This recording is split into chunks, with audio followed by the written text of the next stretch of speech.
Maybe you're familiar with this old expression which supposedly is translated from Chinese, "May you live in interesting times." The word, interesting, as you know, can carry several meanings, and they're not always positive. Here's an important short message from Newsmax to describe the problem. To be clear, this is a big problem, for all of us, not just Newsmax.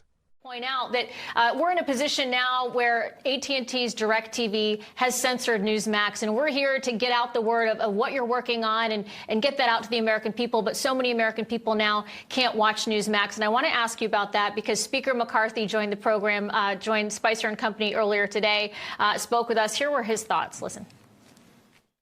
Can't tell you the number of people who tell me they watch Newsmax and like what they're hearing and want to have the choice to see it. You're going to see action taken because we believe it's responsible to allow everybody to have choice of what news they can want to listen to, what they want to hear. It really comes down to a free speech matter, and they should not utilize that, and Newsmax should never be punished simply because they're a conservative news outlet. So Congresswoman Lauren Boebert was also on our program last week. She echoed similar statement. They will be looking into this. Your thoughts? Will we see action here? There is only one reason why we are seeing this cancel culture affect telecommunications. And it's because they don't like what you have to say. It's not a business case. It's not some sort of entrepreneurial play. It is content-based censorship, and we need a multi-vector attack on this. The Antitrust Division of the Department of Justice should be looking into this. The FCC should open an investigation into this. And of course, the United States Congress should speak loudly about such an infringement of the rights of Americans to be able to use just their basic access to the digital world and to the telecom world to obtain diverse viewpoints. We didn't used to be so afraid of diverse viewpoints in America. And it wasn't that long ago, it was the left that championed this notion that we needed a great marketplace of ideas. Right. But increasingly, they're scared of anyone who reflects an America first or conservative thought. Yeah, it's so true. And you look at all the liberal outlets that are on DirecTV right now, 22 of them, and yet they can't have Newsmax. Gaetz makes an important point when he says, "We didn't used to be so afraid of diverse viewpoints in America."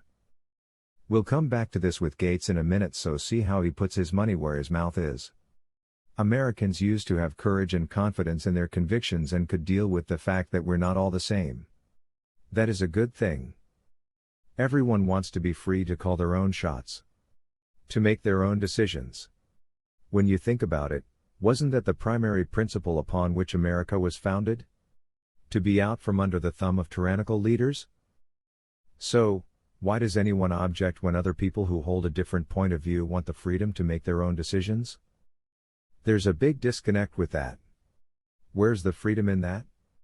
That is not liberal thinking in its classic sense.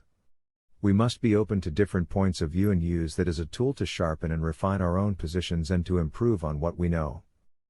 Now look how Gaetz views Representative Omar using these principles. Well, I have had colleagues reflect on their support for this legislation. Adam Schiff and Eric Swalwell are dangerous to our country. They lied about intelligence. They created a structure of leaks and then embroidered those leaks onto other lies. You just saw Adam Schiff lying about his contact with whistleblowers. Even CNN had to recognize that point. But I have to tell you, Jen, I view the Schiff and Swalwell matter somewhat differently than I view the Ilhan Omar matter. Ilhan Omar didn't lie about our intelligence agencies. She didn't say that Trump was a Russian agent based on information from a particular committee that was just totally bogus. The reason I think a lot of Republicans want to kick Ilhan Omar off of the Foreign Affairs Committee is because they don't like what she has to say. So and like I was just saying to you, you believe she should have remained on that? Well, I'm undecided on that question because the Democrats moved the Overton window. And I do believe Speaker McCarthy deserves deference, and so I want to hear him out. But I am undecided as of tonight as to whether or not I would vote to remove Ilhan Omar from the Foreign Affairs Committee, because it's one thing to do dangerous things to the country with intelligence. It's quite another to say, I don't like your viewpoint, and thus I want to remove you. I don't support that with DirecTV and Newsmax. I didn't support it when it was directed at my friend and colleague Marjorie Taylor Greene, and it makes me uncomfortable that the case against Ilhan Omar, isn't being subjected to any due process. Right? If they think that she's brought discredit on the House, there is actually a House rule where there can be an ethics investigation and there can be a resolution with due process. So I would tend to lean toward giving the Speaker deference. I want to hear him out, but we shouldn't lump Omar and Schiff and Swalwell together in one bucket. Very different with the Intelligence Committee. Interesting. Okay. Well, I'm sure a lot of viewers will be surprised to hear that. They I want may to hate ask it. you. They may hate it, but I mean, go watch Ilhan Omar question. Elliot Abrams in the Foreign Affairs Committee about some of the neoconservative policies that were very detrimental in South America. So, sometimes, there is a view on foreign policy that isn't, invade everywhere, try to turn every foreign land into a Jeffersonian democracy. And there are times Ilhan makes those arguments, and they're arguments that at times align with America First foreign policy. Right. There's another old saying, keep your friends close, but keep your enemies closer. There's an enemy trying to limit what you can know, what you can access. We at Liberty Bugle want to encourage you to be involved in this essential battle. Write your senators and representatives. Call them.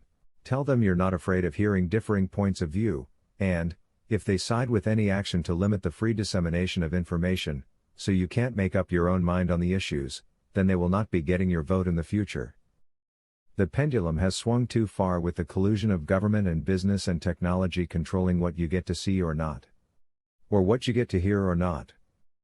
This is one of the most critical issues before us today, and we all need to engage the battle. Share the vision with us. If you like this content, please share it to share the vision, click the like button, subscribe, and ring the bell.